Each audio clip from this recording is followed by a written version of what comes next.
ਵਾਹਿਗੁਰੂ ਸਾਹਿਬ JIO. ਗਿਆਨ ਧਿਆਨ ਕਿਛ ਕਰਮ ਨ ਜਾਣਾ, ਨਾਹਿ ਨ ਨਿਰਮਲ ਕਰਨੀ। ਸਾਧ ਸੰਗਤ ਕੈ ਅੰਚਲ ਲਾਵੋ, ਬਿਖਮ ਨਦੀ ਜਾਇ ਤਰਨੀ। ਧੰਨ ਵਾਹਿਗੁਰੂ ਸਾਹਿਬ ਜੀਓ। ਮਹਿਲਾ ਦੂਜਾ। ਦਿੰਦੇ ਥਾਲੋਂ ਦਿੱਤਾ ਚੰਗਾ, ਮਨ ਮੁਖ ਐਸਾ ਜਾਣੀਐ। ਸੁਰਤ ਮਤ ਚਤੁਰਾਈ ਤਾਂ ਕੀ, ਕਿਆ ਕਰ ਆਖ ਵਖਾਨੀਐ। ਅੰਦਰ ਬਹਿ ਕੇ ਕਰਮ ਕਮਾਵੈ, ਸੋ ਚਹੁ ਕੁੰਡੀ ਜਾਣੀਐ। ਜੋ ਧਰਮ ਕਮਾਵੈ ਤਿਸ ਧਰਮ ਨਾਉ ਹੋਵੈ, ਪਾਪ ਕਮਾਣੈ ਪਾਪੀ ਜਾਣੀਐ। ਤੂੰ ਆਪੇ ਖੇਲ ਕਰੈ ਸਭ ਕਰਤੇ, ਕਿਆ ਦੂਜਾ ਆਖ ਵਖਾਨੀਐ। ਜਿਚਰ ਤੇਰੀ ਜੋਤ ਤਿਚਰ ਜੋਤੀ ਵਿੱਚ ਤੂੰ ਬੋਲੈ, ਵਿਨ ਜੋਤੀ ਕੋਈ ਕਿਛ ਕਰੋ ਦਿਖਾ ਸਿਆਣੀਐ। ਨਾਨਕ ਗੁਰਮੁਖ ਨਦਰੀ ਆਇਆ, ਹਰਿ ਇੱਕੋ ਸੁਗੜ ਸੁਜਾਨੀਐ। ਪਰਮ ਸਨਮਾਨਯੋਗ ਚਵਰ ਸਤਰ ਤਖਤ ਦੇ ਮਾਲਕ, ਗੁਰਤਾ ਗੱਦੀ ਤੇ ਬਿਰਾਜਮਾਨ 10 ਪਾਤਸ਼ਾਹੀਆਂ ਦੇ ਆਤਮਿਕ ਸਰੂਪ, ਜੁਗੋ ਜੁਗ ਅਟਲ ਧੰਨ ਧੰਨ ਸਤਿਗੁਰੂ ਸਾਹਿਬ ਸ੍ਰੀ ਗੁਰੂ ਗ੍ਰੰਥ ਸਾਹਿਬ ਮਹਾਰਾਜ ਸੱਚੇ ਪਾਤਸ਼ਾਹ ਜੀ। ਤਿਨਾਂ ਦੇ ਪਵਿੱਤਰ ਹਾਜ਼ੂਰੀ ਦੇ ਅੰਦਰ ਸੁਭਾਏਮਾਨ ਗੁਰੂ ਪਿਆਰ ਵਾਲਿਓ, ਵੱਡੇ ਭਾਗਾਂ ਵਾਲੇ ਹਾਂ ਜੀ। ਸਤਿਗੁਰੂ ਜੀ ਦੀ ਆਸੀਸ ਮਿਹਰ ਬਖਸ਼ਿਸ਼ ਦੇ ਸਦਕਾ ਗੁਰਦੇਵ ਪਾਤਸ਼ਾਹ ਜੀ ਦੀ ਪਵਿੱਤਰ ਹਾਜ਼ੂਰੀ ਦੇ ਅੰਦਰ ਜੁੜ ਕੇ ਸਤ ਸੰਗਤ ਦਾ ਆਨੰਦ ਮਾਣਦੇ ਹਾਂ ਜੀ। ਧੰਨ ਧੰਨ ਸਾਹਿਬ ਸ੍ਰੀ ਗੁਰੂ ਅੰਗਦ ਦੇਵ ਮਹਾਰਾਜ ਸੱਚੇ ਪਾਤਸ਼ਾਹ ਜੀ ਦੇ, ਧੰਨ ਧੰਨ ਸਾਹਿਬ ਸ੍ਰੀ ਗੁਰੂ ਗ੍ਰੰਥ ਸਾਹਿਬ ਮਹਾਰਾਜ ਸੱਚੇ ਪਾਤਸ਼ਾਹ ਜੀ ਦੀ ਪਾਵਨ ਪਵਿੱਤਰ ਗੁਰਬਾਣੀ ਦੇ ਅੰਦਰ 63 ਸ਼ਲੋਕ ਦਰਜ ਹਨ ਜੀ।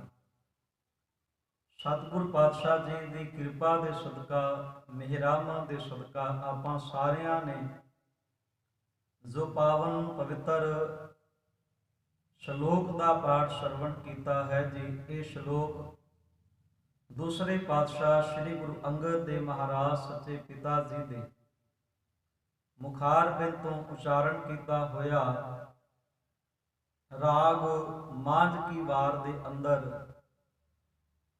ਸ੍ਰੀ ਗੁਰੂ ਗ੍ਰੰਥ ਸਾਹਿਬ ਮਹਾਰਾਜ ਸੱਚੇ ਪਾਤਸ਼ਾਹ ਦੇ ਮੁਬਾਰਕ ਪਵਿੱਤਰ ਅੰਗ ਨੰਬਰ 138 ਦੇ ਉੱਤੇ ਸੁਭਾਏਮਾਨ ਹੈ ਜੀ। ਆਓ ਸਤਿਗੁਰੂ ਪਾਤਸ਼ਾਹ ਜੀ ਦੀ ਕਿਰਪਾ ਦੇ ਸਦਕਾ ਆਪਾਂ ਸਾਰੇ ਆਪਸ ਦੇ ਅੰਦਰ ਇਹ ਸ਼ਲੋਕ ਦੀ ਵਿਚਾਰ ਸਾਂਝੀ ਕਰ ਸਕੀਏ। ਵਿਚਾਰਾਂ ਦੀ ਅਰੰਭਤਾ ਤੋਂ ਪਹਿਲਾਂ ਇੱਕੇ ਵਾਰ ਕਹਿਣ ਤੇ ਸਾਰੇ ਆਖੋ ਜੀ ਵਾਹਿਗੁਰੂ ਜੀ ਕਾ ਖਾਲਸਾ ਵਾਹਿਗੁਰੂ ਜੀ ਕੀ ਫਤਿਹ। ਸ਼ਲੋਕ ਆਪ ਜੀ ਵੇਖਦੇ ਹੋ ਕਿ 2 ਜਾਂ 4 ਪੰਕਤੀਆਂ ਦੇ ਹੁੰਦੇ ਹਨ। ਸ਼ਲੋਕ ਦਾ ਅਰਥ ਹੋਇਆ ਕਰਦਾ ਹੈ ਕਿ ਬਹੁਤ ਜਾਤੀ ਵਿਚਾਰ ਨੂੰ ਘੱਟ ਤੋਂ ਘੱਟ ਸ਼ਬਦਾਂ ਦੇ ਅੰਦਰ ਕਲਮਬੰਦ ਕਰ ਦੇਣਾ। ਆਪ ਜੀ ਸੁਖਮਨੀ ਸਾਹਿਬ ਬਾਣੀ ਵਿੱਚ 24 ਸ਼ਲੋਕਾਂ ਦਾ ਪਾਠ ਸਰਵਣ ਕਰਦੇ ਹੋ ਜੀ। ਸ਼ਲੋਕ 2 ਜਾਂ 3 ਜਾਂ 4 ਪੰਕਤੀਆਂ ਦਾ ਹੈ, ਪਰ ਉਸ ਦੀ ਵਿਆਖਿਆ ਜੋ ਹੈ ਉਹ 80 ਪਦਿਆਂ ਦੀ ਅਸ਼ਟਪਦੀ ਕਰਿਆ ਕਰਦੀ ਹੈ ਜੀ।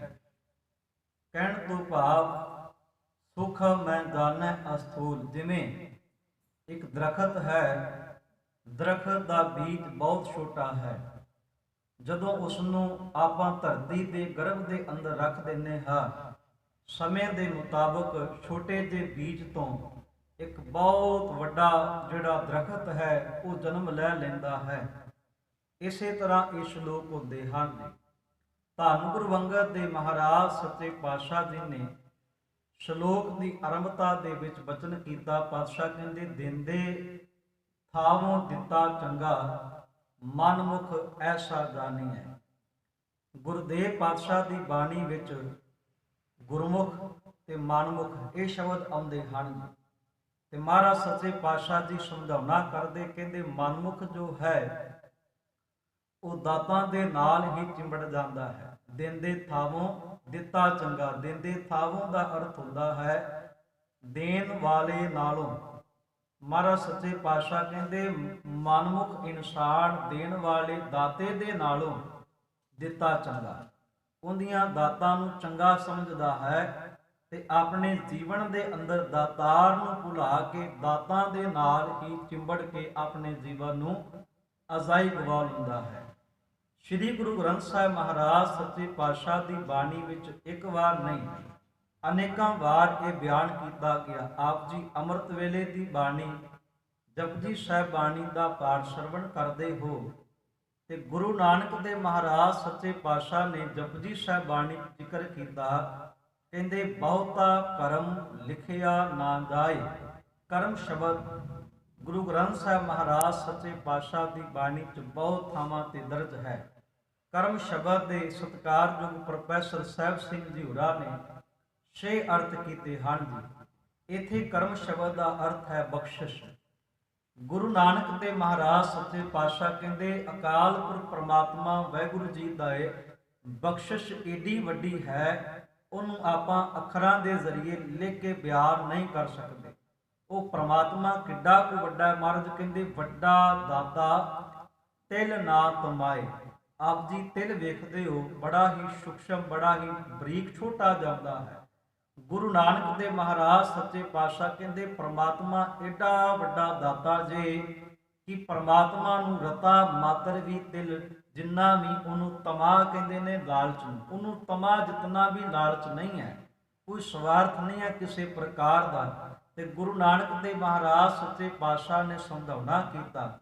ਉੱਥੇ ਆਪਾਂ ਸੋਧਰ ਦੀ ਬਾਣੀ ਦਾ ਜਦੋਂ ਪਾਠ ਕਰੀਏ ਤੇ ਸੋਧਰ ਬਾਣੀ ਦੇ ਵਿੱਚ ਵੀ ਸੱਚੇ ਪਾਤਸ਼ਾਹ ਸਾਨੂੰ ਸਮਝਾਉਣਾ ਕਰਦੇ, ਕਹਿੰਦੇ ਜੇ ਸਭ ਮਿਲ ਕੇ ਆਖਣ ਕਾਹੇ, ਵੱਡਾ ਨਾ ਹੋਵੇ ਘਾਟ ਨਾ ਜਾਏ। ਪਰਮਾਤਮਾ ਇੰਨਾ ਬੇਅੰਤ ਹੈ, ਇੰਨਾ ਅਥਾਹ ਹੈ। ਗੁਰੂ ਸਾਹਿਬ ਪਾਤਸ਼ਾਹ ਸਮਝਾਉਣਾ ਕਰਦੇ ਕਿ ਆਪਾਂ ਜੇ ਸਾਰਾ ਸੰਸਾਰ ਰਲ ਕੇ, ਸਾਰੇ ਜੀਵ ਜੰਤ ਰਲ ਕੇ ਪਰਮਾਤਮਾ ਦੀ ਉਸਤਤੀ ਕਰੀਏ, ਕਹੀ ਜਾਈਏ ਕਿ ਰੱਬ ਬਹੁਤ ਵੱਡਾ ਹੈ, ਰੱਬ ਬੇਅੰਤ ਹੈ, ਰੱਬ ਅਥਾਹ ਹੈ, ਜਾਂ ਇਸ ਦੇ ਉਲਟ ਆਪਾਂ ਸਾਰੇ ਰਲ ਕੇ ਇਹ ਕਹਿ ਦਈਏ ਕਿ ਪਰਮਾਤਮਾ ਕੁਛ ਕਰਦਾ ਹੀ ਨਹੀਂ ਹੈ, ਪਰਮਾਤਮਾ ਹੈ ਹੀ ਨਹੀਂ ਹੈ। ਕਹਿਣ ਤੋਂ ਭਾਵ ਸੱਚੇ ਪਾਤਸ਼ਾਹ ਦੀ ਬਾਣੀ ਆਖਦੀ ਹੈ ਇਹਨਾਂ ਦੋਵਾਂ ਬਾਤਾਂ ਦੇ ਨਾਲ ਪਰਮਾਤਮਾ ਦੇ ਉੱਤੇ ਕੋਈ ਅਸਰ ਨਹੀਂ ਹੈ। ਕੋਈ ਬਹੁਤ ਵੱਡਾ ਕਵੇ ਇਹਦੇ ਨਾਲ ਰੱਬ ਵੱਡਾ ਨਹੀਂ ਹੁੰਦਾ, ਤੇ ਕੋਈ ਕਹਿ ਦੇਵੇ ਕਿ ਰੱਬ ਕੋਲ ਤਾਕਤ ਨਹੀਂ ਹੈ, ਇਹਦੇ ਨਾਲ ਵੀ ਪਰਮਾਤਮਾ ਦੀ ਉਸਤਤੀ ਵਿੱਚ ਉਹਦੀ ਹਸਤੀ ਦੇ ਅੰਦਰ ਕਿਸੇ ਪ੍ਰਕਾਰ ਦਾ ਕੋਈ ਫਰਕ ਨਹੀਂ ਹੈ। ਗੁਰਦੇਵ ਪਾਤਸ਼ਾਹ ਸਮਝਾਉਂਦੇ ਪਏ ਹਨ। ਮਹਾਰਾਜ ਕਹਿੰਦੇ ਕੀਤੇ ਮੰਗੈ ਜੋਧ ਅਪਾਰ, ਕੀਤਿਆਂ ਗਣਤ ਨਹੀਂ ਵਿਚਾਰ। ਗੁਰੂ ਨਾਨਕ ਦੇ ਸੱਚੇ ਪਾਤਸ਼ਾਹ ਕਹਿੰਦੇ ਉਹ ਪ੍ਰਮਾਤਮਾ ਇੰਨਾ ਬੇਅੰਤ ਹੈ ਕਿ ਉਹਦੇ ਪਾਸੋਂ ਵੱਡੇ ਵੱਡੇ ਸੂਰਮੇ ਅਕਾਲ ਪੁਰਖ ਪ੍ਰਮਾਤਮਾ ਵਾਹਿਗੁਰੂ ਜੀ ਦੇ ਦਰ ਤੇ ਝੋਲੀਆਂ ਅੱਡ ਕੇ ਖਲੋਤੇ ਨਜ਼ਰੀ ਪੈ ਜਾਂਦੇ ਨੇ। ਕਿਤਿਆਂ ਗਣਤ ਨਹੀਂ ਵਿਚਾਰ, ਉਹਦੇ ਦਰ ਤੇ ਮੰਗਣ ਵਾਲਿਆਂ ਦੀ ਕਿਸੇ ਵੀ ਪ੍ਰਕਾਰ ਦੀ ਕੋਈ ਗਿਣਤੀ ਨਹੀਂ ਕੀਤੀ ਜਾ ਸਕਦੀ, ਉਹਨਾਂ ਦੀ ਵਿਚਾਰ ਨਹੀਂ ਕੀਤੀ ਜਾ ਸਕਦੀ, ਕਿਉਂਕਿ ਪ੍ਰਮਾਤਮਾ ਬੇਅੰਤ ਹੈ। ਉਹਨੇ ਅੱਜ ਤੱਕ ਅਨੇਕਾਂ ਲੋਕਾਂ ਨੂੰ ਦਾਤਾਂ ਦਿੱਤੀਆਂ ਹਨ। ਕੇਤੇ ਖੱਪ ਟੁੱਟੈ ਵੇਕਾਰ, ਖੱਪ ਟੁੱਟੈ ਕਹਿੰਦੇ ਨੇ ਖੱਪ ਖੱਪ ਕੇ ਨਾਸ਼ ਹੋ ਜਾਣਾ। ਗੁਰੂ ਸਾਹਿਬ ਪਾਤਸ਼ਾਹ ਸਮਝਾਉਣਾ ਕਰਦੇ, ਕਹਿੰਦੇ ਕਈ ਜੀਵ ਤਾਂ ਉਸ ਦੀਆਂ ਦਾਤਾਂ ਵਰਤ ਕੇ ਸੰਸਾਰ ਦੇ ਵਿੱਚੋਂ ਨਾਸ਼ ਹੋ ਜਾਂਦੇ, ਭਾਵ ਸਮੇਂ ਮੁਤਾਬਕ ਚਲੇ ਜਾਂਦੇ ਹਨ। ਅਤੇ ਬਹੁਤ ਸਾਰੇ ਮਨਮੁਖ ਦੇ ਸੁਭਾਅ ਵਰਗੇ ਹਨ, ਜਿਹੜਾ ਅੱਜ ਦਾ ਵਿਸ਼ਾ ਹੈ।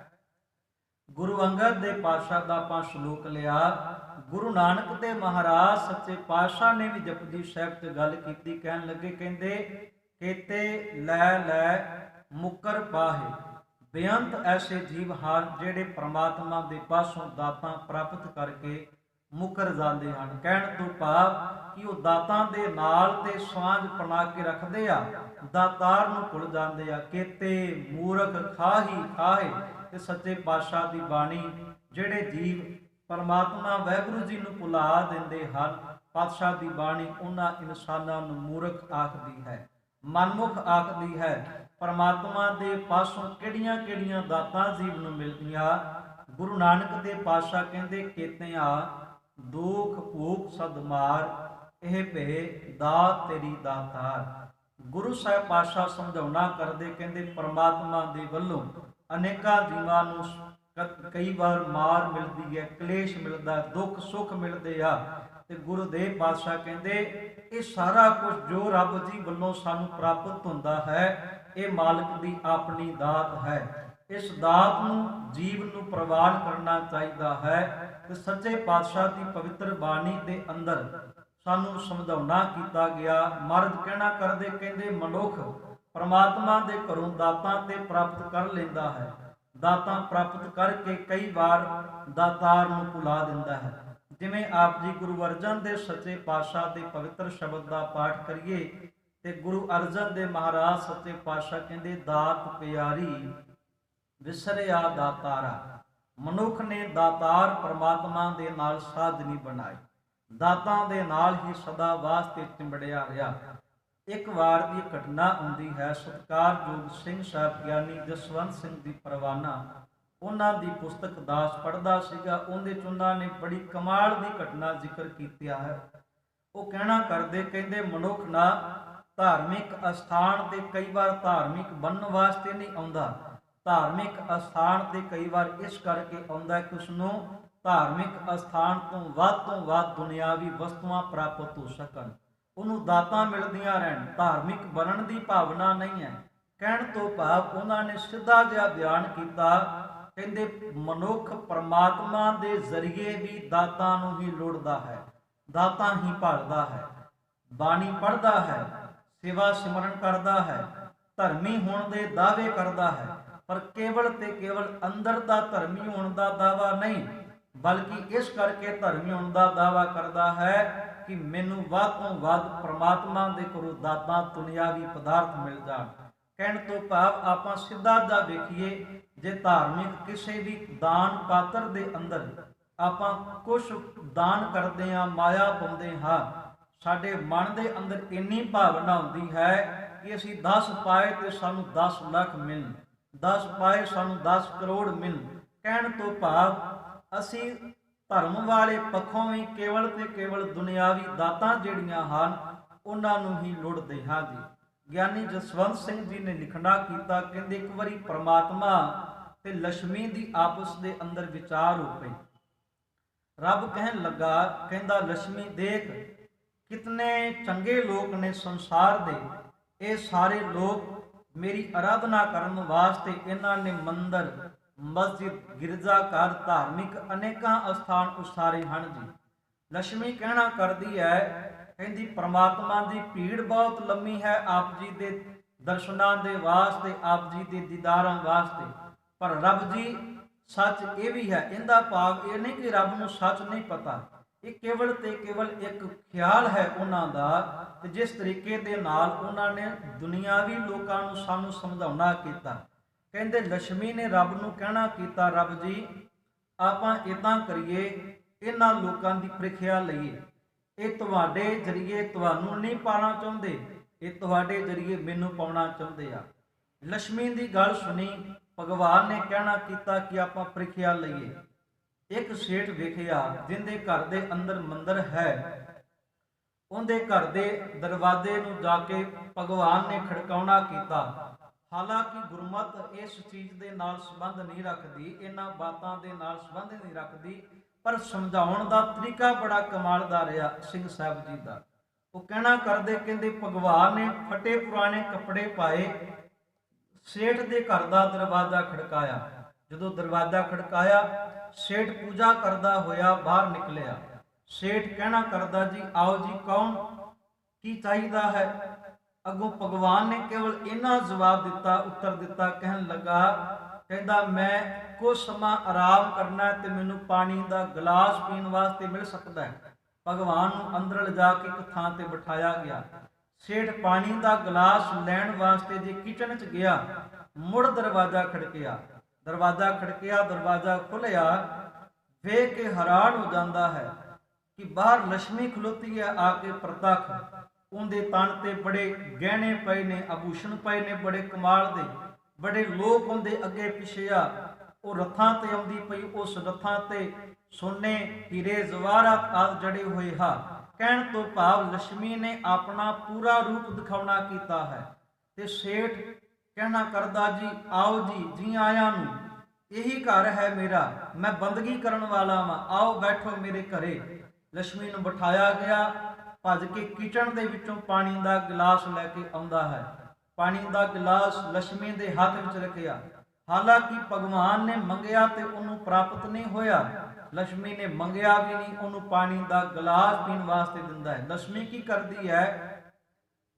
ਉਸ ਪਾਣੀ ਦੇ ਗਲਾਸ ਨੂੰ ਖਾਲੀ ਕਰ ਦਿੰਦੀ ਹੈ। ਆਪਣੇ ਕੋਲ ਇੱਕ ਸੋਨੇ ਦਾ ਗਲਾਸ ਹੈ, ਉਹ ਸੋਨੇ ਦੇ ਗਲਾਸ 'ਚ ਪਾਣੀ ਪਾ ਕੇ ਪੀਂਦੀ, ਤੇ ਪੀਣ ਤੋਂ ਬਾਅਦ ਉਹ ਗਲਾਸ ਵੀ ਸੇਠ ਨੂੰ ਦਿੰਦੀ ਹੈ ਤੇ ਕਹਿਣਾ ਕਰਦੀ, ਇਹ ਤੁਸੀਂ ਰੱਖੋ। ਕਿਉਂ ਜੀ?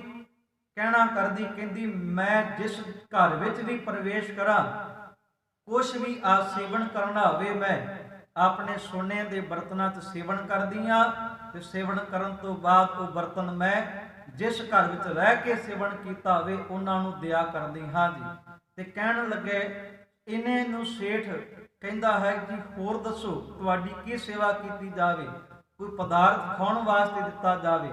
ਉਹ ਕਹਿਣਾ ਕਰਦੀ, ਨਹੀਂ ਬਸ ਮੈਂ ਹੁਣ ਚੱਲਣਾ ਹੈ।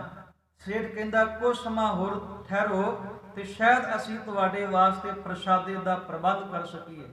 ਕਹਿਣਾ ਕਰਦੀ, ਕਹਿੰਦੀ ਜੇ ਤੂੰ ਤਰਲੇ ਲੈਣਾ ਹੈ ਤੇ ਚੇਤਾ ਰੱਖੀ, ਜਿੱਥੇ ਉਹ ਫਟੇ ਪੁਰਾਣੇ ਕੱਪੜਿਆਂ ਵਾਲਾ ਬੈਠਾ ਹੈ, ਉਸ ਥਾਂ ਤੇ ਜੇ ਮੈਨੂੰ ਬਿਠਾਵੇਂਗਾ ਤੇ ਮੈਂ ਬੈਠਾਂਗੀ, ਨਹੀਂ ਤੇ ਮੈਂ ਚੱਲੀ ਆਂ। ਇਹਨੇ ਨੂੰ ਸੇਠ ਗੁੱਸੇ ਵਿੱਚ ਆਇਆ, ਉਹਨੇ ਭਗਵਾਨ ਨੂੰ ਗਲਮੇ ਤੋਂ ਪਕੜਿਆ ਤੇ ਘਰ ਤੋਂ ਬਾਹਰ ਚੁੱਕ ਕੇ ਸੁੱਟ ਦਿੱਤਾ।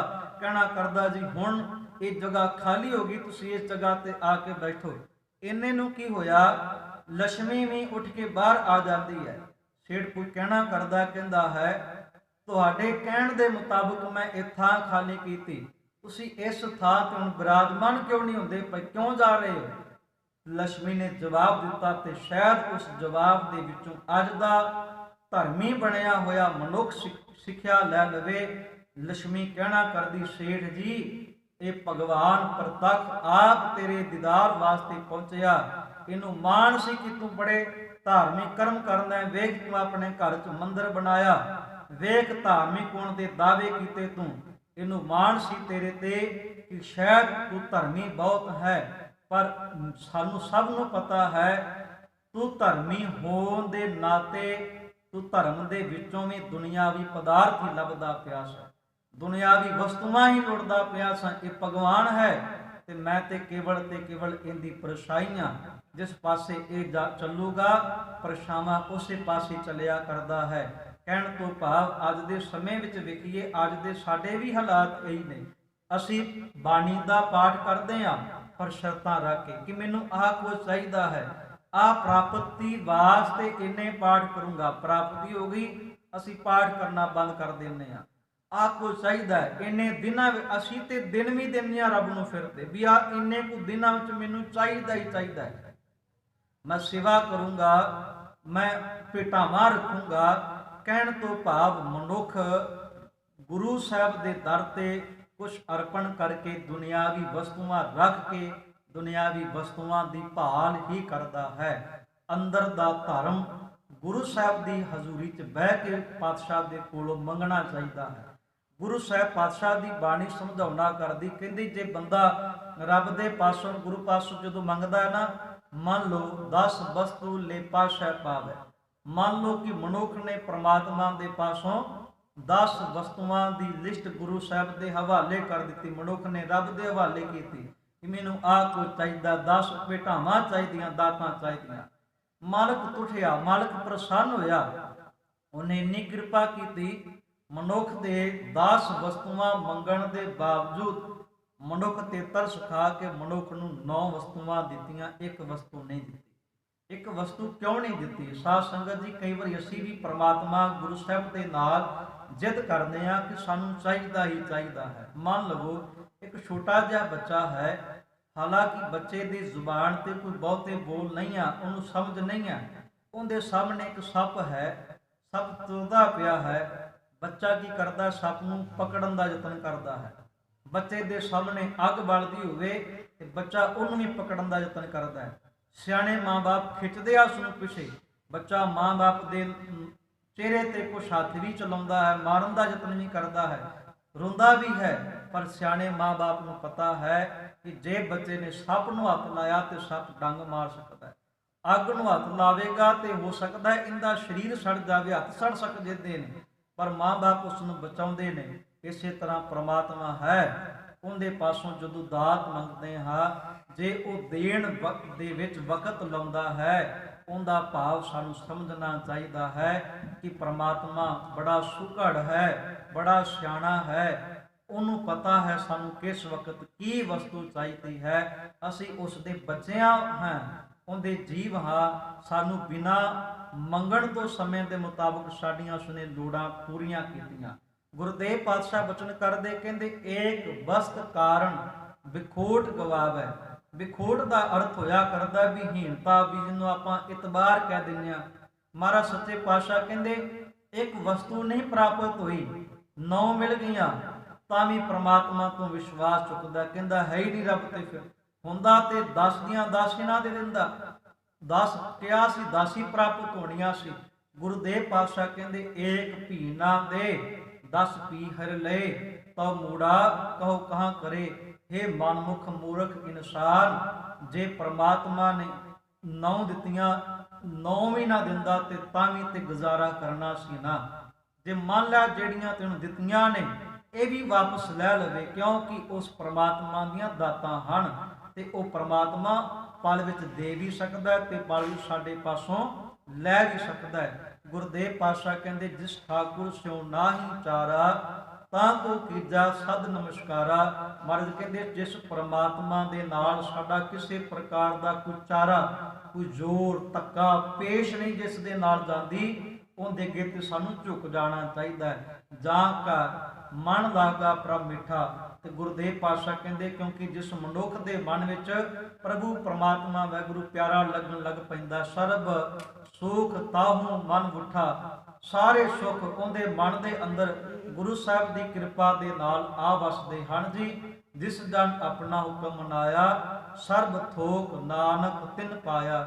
ਗੁਰਦੇਵ ਪਾਤਸ਼ਾਹ ਸਮਝਾਉਣਾ ਕਰਦੇ ਸਾਰੇ ਥੋਕ, ਸਾਰੇ ਪਦਾਰਥ ਮਾਲਕ ਦੇ ਪਾਸ ਹਨ। ਮਾਲਕ ਆਪਣੀ ਮਰਜ਼ੀ ਦੇ ਮੁਤਾਬਕ ਆਪਣੇ ਜੀਵ ਨੂੰ ਦਿਆ ਕਰਦਾ ਹੈ। ਸਤਿਗੁਰੂ ਗੁਰੂ ਗ੍ਰੰਥ ਸਾਹਿਬ ਪਾਤਸ਼ਾਹ ਦੀ ਬਾਣੀ ਦੇ ਵਿੱਚ ਬਹੁਤ ਥਾਵਾਂ ਤੇ ਸਾਨੂੰ ਸਮਝਾਉਣਾ ਕੀਤਾ ਗਿਆ।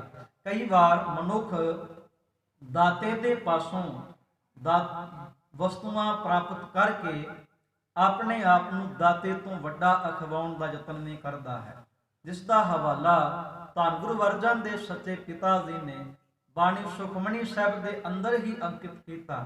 ਆਪਾਂ ਕੇਵਲ ਇੱਕ ਪੰਕਤੀ ਲਈਏ ਤੇ ਗੁਰਦੇਵ ਪਾਤਸ਼ਾਹ ਕਹਿੰਦੇ ਜੇ ਕੋ ਹੋਏ ਬਹਿ ਦਾਤਾਰ, तिस देनहार जानेगा वार। जे कोई मुड़ो कवे कि भाई दाता मैं बन गया, मेरे पासों आके वस्तुआं प्राप्त करो, मेरे नाल आके जुड़ो, मेरे गुण गावो। गुरुदेव पातशाह बाणी समझाउणा करदी पातशाह दी मालक वैगुरु उस मूर्ख इंसान ਨੂੰ ਆਪਣੇ ਘਰ ਵਿੱਚ ਕੇਵਲ ਤੇ ਕੇਵਲ ਗਵਾਰ ਹੀ ਕਹਿੰਦਾ ਹੈ। ਤੇ ਗੁਰਦੇਵ ਪਾਤਸ਼ਾਹ ਕਹਿੰਦੇ ਦਿੰਦੇ ਥਾਵੋਂ ਦਿੱਤਾ ਚੰਗਾ, ਮਨਮੁਖ ਐਸਾ ਜਾਣੀਐ। ਮਨ ਦੇ ਪਿੱਛੇ ਤੁਰਨ ਵਾਲਾ ਇਨਸਾਨ ਸਦਾ ਵਾਸਤੇ ਦਾਤਾਂ ਦੇ ਨਾਲ ਹੀ ਜੁੜਿਆ ਰਹਿੰਦਾ। ਇਹਦਾ ਭਾਵ ਆਪਾਂ ਇਹ ਨਹੀਂ ਲੈਣਾ ਕਿ ਕੇਵਲ ਦਾਤਾਂ ਨੂੰ ਆਪਾਂ ਨੇ ਪ੍ਰਾਪਤ ਕਰਨਾ ਹੀ ਨਹੀਂ, ਦਾਤਾਂ ਵਾਲੇ ਪਾਸੇ ਉਦਮ ਨਹੀਂ ਕਰਨਾ ਵੀ ਹੈ, ਪਰ ਹਕੀਕਤ ਇਹ ਵੇ ਜੋ ਪ੍ਰਮਾਤਮਾ ਦਿੰਦਾ ਹੈ ਉਸ ਦੇ ਵਿੱਚ ਰਹਿ ਕੇ ਆਪਾਂ ਨੇ ਸ਼ੁਕਰਾਨਾ ਹੀ ਕਰਨਾ, ਉਸ ਦੇ ਖੁਸ਼ੀ ਦੇ ਗੀਤ ਹੀ ਗਾਉਣੇ ਨੇ। ਬਾਬਾ ਫਰੀਦ ਜੀ ਦਾ ਇੱਕ ਸ਼ਲੋਕ ਲੈ ਕੇ ਆਪਾਂ ਅੱਗੇ ਵਿਚਾਰ ਚਲੀਏ। ਬਾਬਾ ਫਰੀਦ ਨੇ ਬੜੀ ਕਮਾਲ ਦੀ ਗੱਲ ਕੀਤੀ ਦੁਨਿਆਵੀ ਪਦਾਰਥਾਂ ਦੇ ਵਾਸਤੇ। ਉਹ ਕਹਿਣਾ ਕਰਦੇ, ਕਹਿੰਦੇ ਫਰੀਦਾ ਇਹ ਵਿਸ ਗੰਦਲਾ ਧਰੀਆਂ ਖੰਡ ਲਿਵਾੜ। ਜਦੋਂ ਆਪਾਂ ਛੋਟੇ ਹੁੰਦੇ ਸੀਗੇ ਕਈ ਵਾਰ ਬਿਮਾਰ ਹੋ ਜਾਣਾ ਕਰਨਾ, ਡਾਕਟਰ ਨੇ ਸਾਨੂੰ ਗੋਲੀ ਖੁਰਾਕ ਦੇਣੀ ਖਾਣ ਵਾਸਤੇ, ਅਸਾਂ ਕਹਿਣਾ ਕਰਨਾ ਕਿ ਸਾਨੂੰ ਕੌੜੀ ਲੱਗਦੀ ਹੈ। ਸਿਆਣੇ ਮਾਂ ਬਾਪ ਉਸ ਗੋਲੀ ਨੂੰ ਕੀ ਕਰਦੇ ਸਨ, ਆਪਣੀ ਹਥੇਲੀ 'ਚ ਰੱਖਣਾ, ਥੋੜੀ ਖੰਡ ਪਾਉਣੀ, ਮਿੱਠਾ ਲਾਉਣਾ ਤੇ ਫਟਾਫਟ ਸਾਡੇ ਮੂੰਹ ਵਿੱਚ ਪਾ ਦਿੰਦੇ ਸਨ। ਕਹਿਣ ਤੋਂ ਭਾਵ ਬਾਬਾ ਫਰੀਦ ਜੀ ਨੇ ਬਿਲਕੁਲ ਕਿੱਡੀ ਕਮਾਲ ਦੀ ਉਦਾਹਰਨ ਦਿੱਤੀ। ਕਹਿੰਦੇ ਮਾਨੋ ਇਹ ਦੁਨਿਆਵੀ ਪਦਾਰਥ ਜਿਹੜੇ ਨੇ ਇਹ ਜ਼ਹਿਰ ਦੇ ਨਾਲ ਭਰੇ ਪਏ ਨੇ, ਪਰ ਉੱਤੇ ਕੀ ਲੱਗਾ ਪਿਆ, ਧਰੀਐ ਖੰਡ ਲਿਵਾੜ, ਉੱਪਰ ਇਸ ਦੇ ਖੰਡ ਲੱਗੀ ਪਈ ਹੈ, ਮਿੱਠਾ ਲੱਗਾ ਪਿਆ, ਮੋਹ ਮਾਇਆ ਦੇ ਜਾਲ ਲੱਗੇ ਪਏ ਨੇ। ਇੱਕ ਰਹਾਂਦੇ ਰਹਿ ਗਏ। ਰਹਾਂਦੇ ਕਹਿੰਦੇ ਨੇ ਬੀਜਦੇ ਹੋਇਆਂ ਨੂੰ, ਕਈ ਲੋਕ ਬੀਜਦੇ ਚਲੇ ਗਏ। ਇੱਕ ਰਾਦੀ ਗਏ ਉਜਾੜ ਤੇ ਕਈ ਲੋਕ ਕਿਸੇ ਦੇ ਬੀਜੇ ਹੋਏ ਨੂੰ ਉਜਾੜ ਕੇ ਚਲੇ ਗਏ। ਸਤਿਗੁਰੂ ਪਾਤਸ਼ਾਹ ਧੰਨ ਗੁਰੂ ਅੰਗਦ ਦੇ ਮਹਾਰਾਜ ਸੱਚੇ ਪਾਤਸ਼ਾਹ ਨੇ ਮਿਹਰਮਤ ਕੀਤੀ, ਸਾਨੂੰ ਸਮਝਾਉਣਾ ਕੀਤਾ ਪਾਤਸ਼ਾਹ ਨੇ ਕਿ ਜੋ ਮਾਲਕ ਦਿੰਦਾ ਹੈ ਉਹਦੇ 'ਚ ਸ਼ੁਕਰਾਨਾ ਕਰੋ, ਤੇ ਜੋ ਦਿੱਤਾ ਹੈ ਉਹਦੇ ਵਿੱਚ ਰਹਿ ਕੇ ਵੀ ਉਸ ਦਾਤਾਂ ਵਿੱਚੋਂ ਵੀ ਦਾਤਾਰ ਦਾ ਦੀਦਾਰ ਕਰੋ। ਤੇ ਗੁਰੂਦੇਵ ਪਾਤਸ਼ਾਹ ਸਮਝਾਉਂਦੇ, ਕਹਿੰਦੇ ਦਿੰਦੇ ਥਾਵੋਂ ਦਿੱਤਾ ਚੰਗਾ, ਮਨਮੁਖ ਐਸਾ ਜਾਣੀਐ। ਇਹ ਮਨ ਪਿੱਛੇ ਤੁਰਨ ਵਾਲੇ ਮਨੁੱਖ ਦੀ ਇੱਕ ਸੋਚ ਹੈ ਕਿ ਜੋ ਕੁਛ ਰੱਬ ਦਿੰਦਾ ਪਿਆ ਉਹਨੂੰ ਚੰਗਾ ਸਮਝਾ, ਰੱਬ ਵਾਲੇ ਪਾਸੇ ਧਿਆਨ ਨਾ ਦੇਵਾਂ। ਵੈਸੇ ਧੰਨ ਗੁਰੂ ਅਰਜਨ ਦੇ ਸੱਚੇ ਪਾਤਸ਼ਾਹ ਜੀ ਨੇ ਆਪਣੇ ਹੁਕਮਨਾਮਿਆਂ ਦੇ ਜ਼ਰੀਏ ਵੀ ਸਾਨੂੰ ਸਮਝਾਉਣਾ ਕੀਤਾ ਹੈ ਕਿ ਪ੍ਰਮਾਤਮਾ ਵਾਹਿਗੁਰੂ ਜਿਹੜਾ ਦੇਨਹਾਰ ਹੈ ਉਹ ਤੇ ਅਥਾਹ ਹੈ, ਬੇਅੰਤ ਹੈ, ਕੀਤੇ ਕੋ ਸਮਾਨੈ, ਕਰਨਹਾਰ ਤ੍ਰਿਣ ਜਾਣੈ। ਪ੍ਰਮਾਤਮਾ ਵਾਹਿਗੁਰੂ ਜਿਹੜਾ ਹੈ ਉਹ ਅਥਾਹ ਹੈ, ਬੇਅੰਤ ਹੈ, ਉਹਦੀਆਂ ਦਾਤਾਂ ਦਾ ਵੀ ਕੋਈ ਇਸੇ ਪ੍ਰਕਾਰ ਦਾ ਕੋਈ ਅੰਤ ਨਹੀਂ ਹੈ। ਤੇ ਮਹਾਰਾਜ ਸੱਚੇ ਪਾਤਸ਼ਾਹ ਸਮਝਾਉਂਦੇ, ਕਹਿੰਦੇ ਮਨ ਪਿੱਛੇ ਤੁਰਨ ਵਾਲਾ ਇਨਸਾਨ ਜਿਹੜਾ ਹੈ ਉਹ ਰੱਬ ਨੂੰ ਤੇਲੇ ਵਾਂਗ ਸਮਝ ਲੈਂਦਾ। ਕਈ ਵਾਰ ਰੱਬ ਨੂੰ ਬੜਾ ਛੋਟਾ ਜਿਹਾ ਸਮਝਦਾ ਹੈ ਤੇ ਉਹਦੀਆਂ ਦਾਤਾਂ ਨੂੰ ਮੇਰੂ ਪਰਬਤ ਦੇ ਸਮਾਨ ਸਮਝਦਾ ਹੈ। ਤੇ ਮਹਾਰਾਜ ਕਹਿੰਦੇ ਫਿਰ ਕਾਹਦੀ ਸੁਰਤ ਮਤ ਚਤੁਰਾਈ ਤਾਕੀ, ਕਿਆ ਕਰ ਆਖ ਵਖਾਣੀਆਂ। ਕਹਿੰਦੇ ਫਿਰ ਕਾਹਦੀ ਚਲਾਕੀ ਉਹਦੇ ਕੋਲ, ਕਾਹਦੀ ਸੁਰਤ ਕਹਿੰਦੇ ਨੇ ਸੂਝ ਨੂੰ, ਕਾਹਦੀ ਸਿਆਣਪ ਅਕਲ ਉਹਦੇ ਕੋਲ ਕਿਸ ਕੰਮ ਦੀ, ਫਿਰ ਜਦੋਂ ਉਹਦੇ ਕੋਲ ਪ੍ਰਮਾਤਮਾ ਦੇ ਸ਼ੁਕਰਾਨੇ ਦੇ ਬਚਨ ਹੀ ਨਹੀਂ ਹਨ, ਉਹਦੇ ਕੋਲ ਲਫ਼ਜ਼ ਹੀ ਨਹੀਂ ਕਿ ਮਾਲਕ ਦਾ ਸ਼ੁਕਰਾਨਾ ਕਰ ਸਕੇ। ਸਗੋਂ ਪਾਤਸ਼ਾਹ ਜੀ ਦੀ ਬਾਣੀ ਉਸ ਨੂੰ ਨੀਵੀਂ ਸੋਚ ਵਾਲਾ ਆਖਦੀ ਹੈ। ਅੰਤਰ ਬਹਿ ਕੇ ਕਰਮ ਕਮਾਵੇ, ਭਾਵ ਆਪਣੇ ਮਨ ਕਰਕੇ ਲੁਕ ਕੇ ਕਰਮ ਕਮਾਉਂਦਾ ਹੈ, ਮਾੜੇ ਕਰਮ ਕਮਾਉਂਦਾ ਹੈ ਤੇ ਬਾਹਰ ਕੀ ਕਰਦਾ, ਸੋ ਚਹੋ ਕੁੰਡੀ ਜਾਣੀਐ।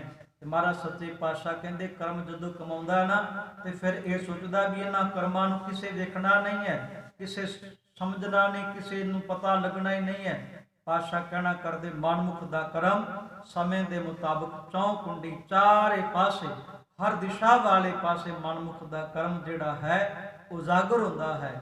ਤੇ ਗੁਰਦੇਵ ਪਾਤਸ਼ਾਹ ਸਮਝਾਉਂਦੇ, ਕਹਿੰਦੇ ਜੋ ਧਰਮ ਕਮਾਵੇ ਤਿਸ ਧਰਮ ਨਾ ਹੋਵੇ, ਪਾਪ ਕਮਾਣਾ ਪਾਪੀ ਜਾਣੀਏ। ਇਹ ਕੁਦਰਤ ਦਾ ਸਿਧਾਂਤ ਹੈ, ਨਿਯਮ ਹੈ। ਮਨੁੱਖ ਜਿਵੇਂ ਦੇ ਕਰਮ ਕਰਦਾ ਹੈ, ਦੁਨਿਆਵੀ ਲੋਕ ਉਸ ਨੂੰ ਉਹਦੇ ਕਰਮਾਂ ਦੇ ਮੁਤਾਬਕ ਆਵਾਜ਼ ਮਾਰਨੀ ਸ਼ੁਰੂ ਕਰ ਦਿੰਦੇ ਹਨ ਜੀ, ਉਸ ਨੂੰ ਪੁਕਾਰਨਾ ਸ਼ੁਰੂ ਕਰ ਦਿੰਦੇ ਨੇ।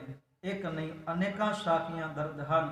ਕਿਸੇ ਵਕਤ ਭਾਈ ਸਾਹਿਬ ਭਾਈ ਸੱਜਣ ਨੂੰ ਦੁਨਿਆਵੀ ਲੋਕ ਕੇਵਲ ਠੱਗ ਕਹਿੰਦੇ ਸਨ। ਕਿਉਂ? क्योंकि वो दुनिया भी लोगों ਨੂੰ ਆਪਣੇ ਧਾਰਮਿਕ ਬਣਾਈ ਸਰਾਂ ਵਿੱਚ ਆਰਾਮ ਕਰਨ ਦੇ ਬਹਾਨੇ ਲੁੱਟਦਾ ਸੀਗਾ। ਪਰ ਜਿੱਦਣ ਬਾਬੇ ਨਾਨਕ ਨੇ ਆਪਣੇ ਚਰਨ ਪਾਏ, ਭਾਈ ਸਾਹਿਬ ਭਾਈ ਸੱਜਣ ਠੱਗ ਨੂੰ ਦੁਨਿਆਵੀ ਲੋਕਾਂ ਨੇ ਠੱਗ ਕਿਹਾ ਸੀਗਾ, ਪਰ ਬਾਬੇ ਨਾਨਕ ਨੇ ਉਹਨਾਂ ਨੂੰ ਪ੍ਰਚਾਰਕ ਬਣਾ ਦਿੱਤਾ। ਉਹਨਾਂ ਨੂੰ ਠੱਗ ਨਹੀਂ ਕਿਹਾ ਗਿਆ। ਉਹ ਗੁਰੂ ਸਾਹਿਬ ਮਹਾਰਾਜ ਸੱਚੇ ਪਾਤਸ਼ਾਹ ਦਾ ਇੱਕ ਸ਼ਬਦ ਹੀ ਸੁਣ ਕੇ ਆਪਣੇ ਆਪ ਨੂੰ ਗੁਰੂ ਨਾਨਕ ਸਾਹਿਬ ਮਹਾਰਾਜ ਸੱਚੇ ਪਾਤਸ਼ਾਹ ਦੇ ਹਵਾਲੇ ਕਰ ਦਿੰਦੇ ਆ।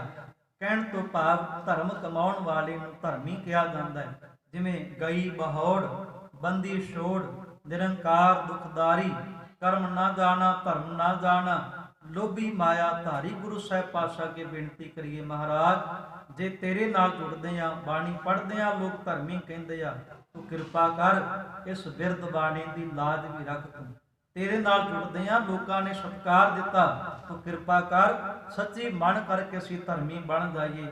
ਤੇ ਪਾਤਸ਼ਾਹ ਕਹਿੰਦੇ ਜੇ ਕੋਈ ਪਾਪ ਕਮਾਣਾ ਹੈ, ਪਾਪੀ ਜਾਣੀਏ। ਜੇ ਕੋਈ ਪਾਪ ਕਮਾਉਂਦਾ ਹੈ ਉਹਨੂੰ ਸੰਸਾਰਿਕ ਲੋਕ ਵੀ ਪਾਪੀ ਤੇ ਮਾੜੇ ਕਰਮਾਂ ਵਾਲਾ ਕਹਿੰਦੇ ਨੇ। ਅਖੀਰ ਪਾਤਸ਼ਾਹ ਬਚਨ ਕਰਦੇ, ਕਹਿੰਦੇ ਤੂੰ ਆਪੇ ਖੇਲ ਕਰੈ ਸਭ ਕਰਤੇ, ਕਿਆ ਦੂਜਾ ਆਖ ਵਖਾਣੀ ਹੈ। ਹੇ ਮੇਰੇ ਮਾਲਕ ਜੀ, ਇਹ ਸਾਰਾ ਖੇਡ ਜਿਹੜਾ ਸੰਸਾਰ ਦਾ ਇਹ ਤੇਰਾ ਬਣਾਇਆ ਹੋਇਆ ਹੈ। ਇਹ ਸਾਰੇ ਜੀਵ ਜੰਤ ਤੇਰੇ ਨੇ, ਤੂੰ ਇਹਨਾਂ ਵਿੱਚ ਬੈਠਾ, ਇਹਨਾਂ ਤੋਂ ਵੱਖਰਾ ਨਹੀਂ ਹੈ।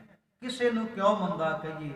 ਜਿਚਰ ਤੇਰੀ ਜੋਤ, ਜਿੰਨਾ ਸਮਾਂ ਇਸ ਸਰੀਰ ਦੇ ਅੰਦਰ ਤੇਰੀ ਜੋਤ ਹੈ, ਸਵਾਸ ਨੇ, ਟੀਚਰ ਜੋਤੀ ਵਿੱਚ ਤੂੰ ਬੋਲਦਾ ਹੈ। ਇਹ ਬੋਲਦਾ ਵੀ ਤੂੰ ਪਿਆ, ਸੁਣਦਾ ਵੀ ਤੂੰ ਪਿਆ, ਚੱਲਦਾ ਵੀ ਤੂੰ ਪਿਆ।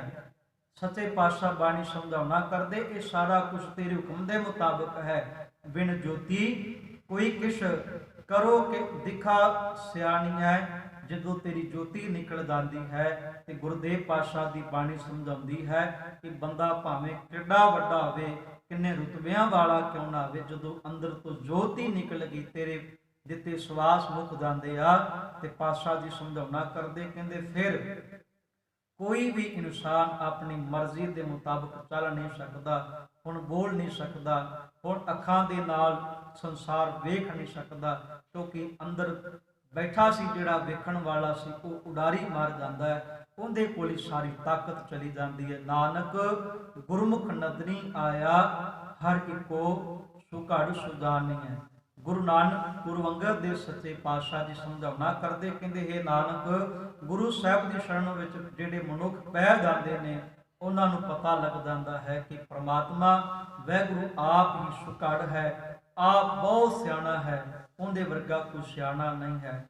ਗੁਰੂ ਨਾਨਕ ਸਾਹਿਬ ਸੱਚੇ ਪਾਤਸ਼ਾਹ ਜੀ ਨੇ ਪਵਿੱਤਰ ਬਾਣੀ ਵਿੱਚ ਸ਼ਲੋਕ ਦਰਜ ਕਰਕੇ ਸਮਝਾਉਣਾ ਕੀਤਾ, ਦਾਤੀ ਸਾਹਿਬ ਸੰਧੀਆਂ ਕਿਆ ਚੱਲੈ ਤਿਸ ਨਾਲ, ਸਾਰੀਆਂ ਦਾਤਾਂ ਮਾਲਕ ਦੀਆਂ ਹਨ। ਉਸ ਨਾਲ ਕਿਸੇ ਵੀ ਪ੍ਰਕਾਰ ਦਾ ਕੋਈ ਸਾਡਾ ਜ਼ੋਰ ਨਹੀਂ ਚੱਲ ਸਕਦਾ, ਧੱਕਾ ਨਹੀਂ ਹੈ। ਜੋ ਸਾਨੂੰ ਦਿੰਦਾ ਹੈ ਸਾਨੂੰ ਉਹਦੇ ਵਿੱਚ ਹੀ ਰਹਿ ਕੇ ਸ਼ੁਕਰਾਨਾ ਕਰਨਾ ਚਾਹੀਦਾ ਹੈ, ਉਸ ਵਿੱਚ ਰਹਿ ਕੇ ਮਾਲਕ ਦੇ ਗੁਣ ਗਾਉਣੇ ਚਾਹੀਦੇ ਨੇ। ਤੇ ਮਾਲਕ ਜਦੋਂ ਦੇਣ ਤੇ ਹੁੰਦਾ ਹੈ ਤੇ ਮਹਾਰਾਜ ਸੱਚੇ ਪਾਤਸ਼ਾਹ ਕਹਿੰਦੇ ਇੱਕ ਜਾਗਨ ਦੇ ਨਾਲ ਹਨ, ਇੱਕ ਨਾ ਸੁੱਤਿਆਂ ਦੇ ਉਠਾਲ। ਜਦੋਂ ਮਾਲਕ ਆਪਣੀ ਮਿਹਰਮਤ ਕਰਦਾ ਹੈ ਉਹ ਆਪਣੀ ਬਖਸ਼ਿਸ਼ ਦੇ ਕਰਕੇ ਸੁੱਤਿਆਂ ਨੂੰ ਜਗਾ ਕੇ ਨਾਮ ਦੀ ਦਾਤ ਵੀ ਦਿੰਦਾ ਹੈ, ਦੁਨਿਆਵੀ ਪਦਾਰਥ ਵੀ ਦਿੰਦਾ ਹੈ। ਸਤਿਗੁਰੂ ਗੁਰੂ ਗ੍ਰੰਥ ਸਾਹਿਬ ਮਹਾਰਾਜ ਸੱਚੇ ਪਾਤਸ਼ਾਹ ਜੀ ਦੀ ਪਵਿੱਤਰ ਬਾਣੀ ਚ ਸਾਨੂੰ ਸਮਝਾਉਣਾ ਕੀਤਾ ਗਿਆ ਕਿ ਭਾਈ ਤੂੰ ਦਾਤਾਂ ਵੀ ਪ੍ਰਾਪਤ ਕਰ, ਦੁਨਿਆਵੀ ਪਦਾਰਥ ਵੀ ਤੇਰੇ ਕੋਲ ਬਹੁਤ ਹੋਣ, ਪਰ ਚੇਤਾ ਰੱਖੀ ਇਹਨਾਂ ਸਾਰਿਆਂ ਦੇ ਹੋਣ ਦੇ ਬਾਵਜੂਦ ਕਦੀ ਕਾਦਰ ਨੂੰ ਭੁੱਲੀ ਨਾ, ਕਦੀ ਕਾਦਰ ਨੂੰ ਵਿਸਾਰੀ ਨਾ। ਧੰਨ ਧੰਨ ਸਾਹਿਬ ਸ੍ਰੀ ਗੁਰੂ ਗ੍ਰੰਥ ਸਾਹਿਬ ਮਹਾਰਾਜ ਸੱਚੇ ਪਾਤਸ਼ਾਹ ਜੀ ਆਪਣੀ ਮਿਹਰ ਕਰਨ, ਕਿਰਪਾ ਕਰਨ। ਗੁਰਦੇਵ ਪਾਤਸ਼ਾਹ ਦੀ ਪਵਿੱਤਰ ਬਾਣੀ, ਸਤਿਗੁਰੂ ਜੀ ਦਾ ਬਖਸ਼ਿਆ ਬਾਣਾ ਸਾਡੇ ਸਾਰਿਆਂ ਦੇ ਜੀਵਨ ਦਾ ਆਧਾਰ ਬਣ ਜੇ। ਜੋ ਮਾਲਕ ਨੇ ਸਾਨੂੰ ਅੱਜ ਤੱਕ ਦਿੱਤਾ ਹੈ ਉਹਦੇ 'ਚ ਰਹਿ ਕੇ ਮਾਲਕ ਦੇ ਖੁਸ਼ੀ ਦੇ ਖੁਸ਼ਾਮਦ ਦੇ ਗੀਤ ਗਾਈਏ, ਉਹਦੀ ਉਸਤਤ ਕਰੀਏ, ਤਾਂ ਕਿ ਸਾਡੇ ਸਭਨਾਂ ਦੇ ਹੋ ਜਾਣ। ਇਹ ਲੋਕ ਸੁਖੀਏ ਪਰ ਲੋਕ ਸੁਹੇਲੇ, ਨਾਨਕ ਹਰ ਪ੍ਰਭ ਆਪੇ ਮਿਲੇ। ਭੁਲਾ ਚੁਕਾ ਦੀ ਖਿਮਾ ਜੀ। ਵਾਹਿਗੁਰੂ ਜੀ ਕਾ ਖਾਲਸਾ, ਵਾਹਿਗੁਰੂ ਜੀ ਕੀ ਫਤਿਹ।